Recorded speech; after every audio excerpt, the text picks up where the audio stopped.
We're now going to look at some additional type of tax forms that are prepared by the employer. One you've heard of called the W-2 form. The other you're probably not as familiar with unless you work in payroll, known as the annual transmittal of wage and tax statements. So the W-2 form you've seen before, so I won't spend too much time on this form. This form is sent to each employee typically in January of the upcoming following year to show the gross earnings, or at least the taxable earnings for each employee's deductions withheld from their earnings. If applicable, it will show state income taxes and local income taxes. This W-2 is for the state of Texas. Texas does not charge a state income tax, nor do they have local income tax. But we're in Missouri, and yes, Missouri has state income taxes. And if you live or work in St. Louis City, you also pay a local income tax as well. The thing I do want to point out about the W-2 is that notice this first copy, copy A, is sent to the Social Security Administration office. So when you get a copy of your W-2, guess what? The government has a copy of that same form. Any document you receive, W-2s, 1099s, 1098s, a copy of all of your tax records, such as these forms, are also sent to the federal government. Now, the W-3 is a form prepared by your employer, and this form is a combination of all of the individual W-2s, meaning that if you look at all 5 employees' earnings, this shows the total amount earned by all 5 employees for this company. This shows total deductions withheld from the employee's earnings. This W-3 form is submitted to the federal government along with the W-2 forms, and the amounts must equal. So if I add up all the W-2s, the total of those would be the amount shown here on the W-3 form. So the employer sends in this W-3 form along with all the individual W-2s. Okay? Now let's talk about some other types of taxes. Federal and state unemployment taxes, better known as SUTA and FUTA. SUTA stands for state unemployment taxes. FUTA stands for federal unemployment taxes. Unemployment taxes are paid by the employer. These taxes are not paid by the employees. So, when it comes to paying the unemployment taxes, there is a tax rate assigned for both federal and state unemployment taxes. We'll talk more about those rates. In the example here, the $2247.50 was the total earnings of the employees for this pay period. Here we have the tax rates. So notice it's saying 0.006, which means this was 0.6% as a decimal. And you have the 0.04, which is 4%. I'm sorry, say it again. 0.006 is 0.6%, and 0.04 as a decimal is the same as 4% as a tax rate. So we're going to multiply the applicable tax rates times the taxable wages to get the amount owed for unemployment taxes. Whenever you are recording the taxes owed by the employer, you will always debit an account title called payroll taxes expense. Say it again, I will. Whenever you are recording the taxes owed by the employer, you will always debit an account title known as payroll taxes expense.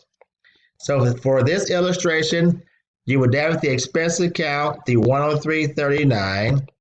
On the credit side, we have federal unemployment tax payable for $13.49, state unemployment tax payable for $89.90.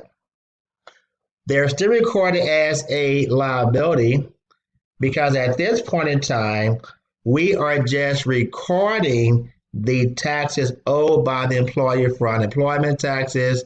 The employer has not yet paid these taxes. Therefore, you record the expense, and on the credit side, you show payables to recognize the taxes that are still owed by the employer. Now, when we pay the taxes, typically we're going to pay these taxes well on a quarterly basis. So when the taxes are paid, you would debit the account for the type of tax being paid.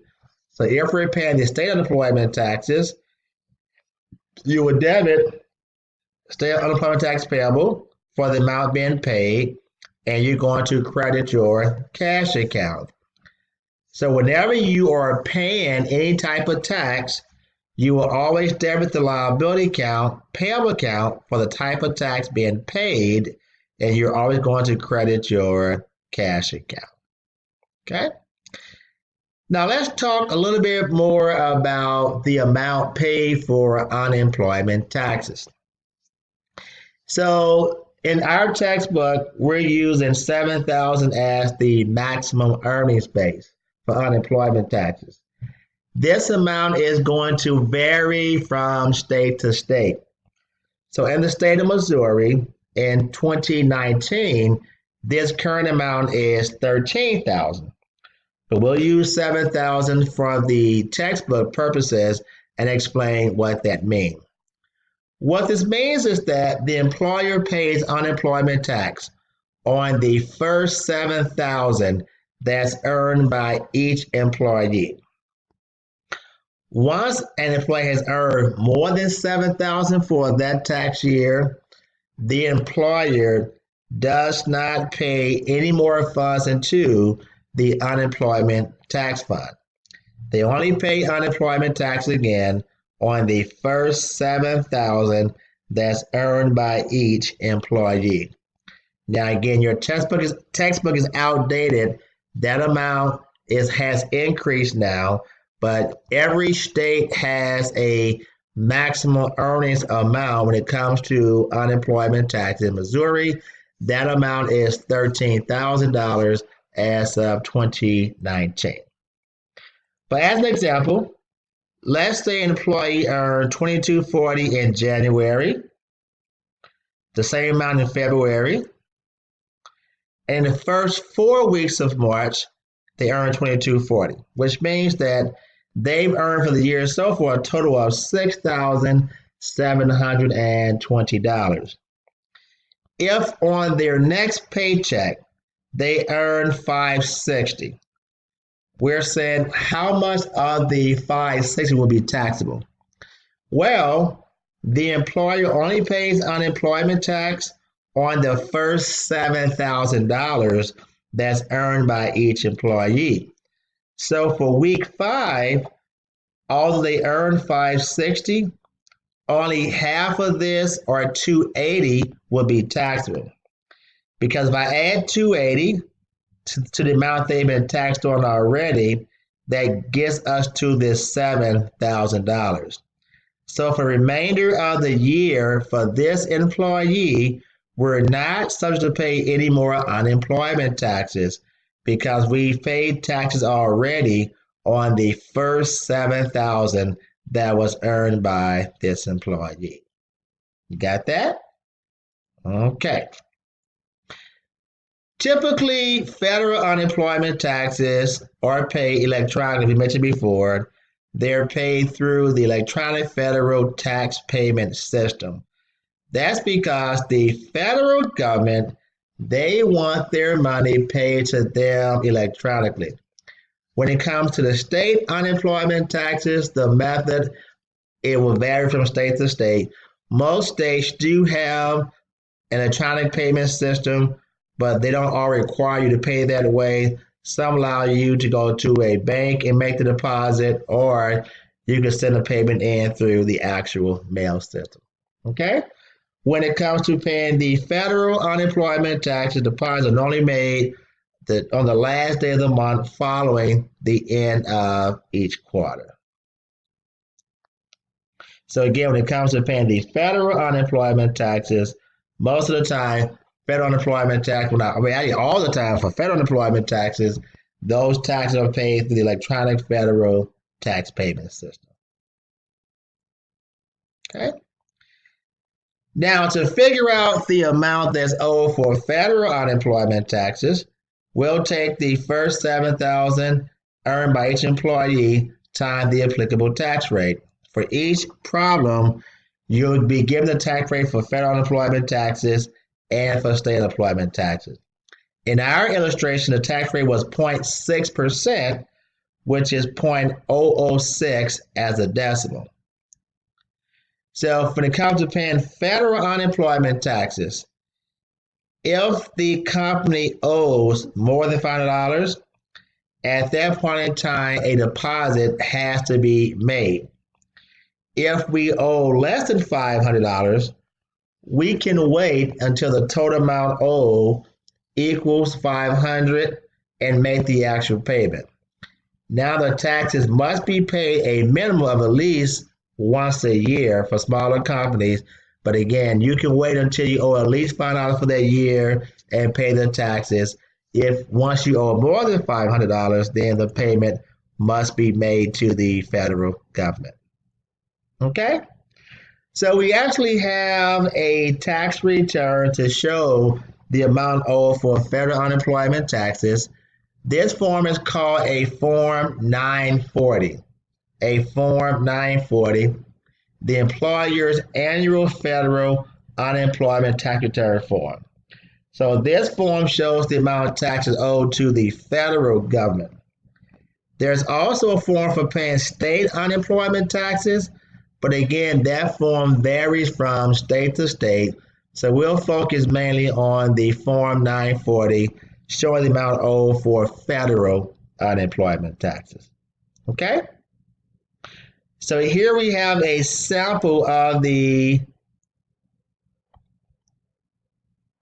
940 tax return.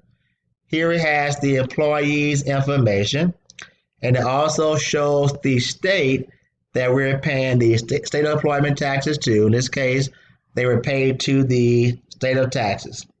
That's the state of Texas. Not the state of Texas, the state of Texas. So part 2, number 3, shows the employee's total earnings for the year was $116,870. If you recall, this is the same amount shown on the W-3 form that shows the employee's total earnings for the year. Now remember that for unemployment tax, it's only taxed on the first $7,000 earned by each employee. This company has 5 employees. So the excess amount, or the non-taxable portion, is $81,870. Of the $116,870 earned, only $35,000 is taxable. That's $7,000 per employee times 5 employees. So the taxable federal unemployment tax wage is $35,000. You multiply that times the tax rate of 0.6%, which again is 0.006 as a decimal.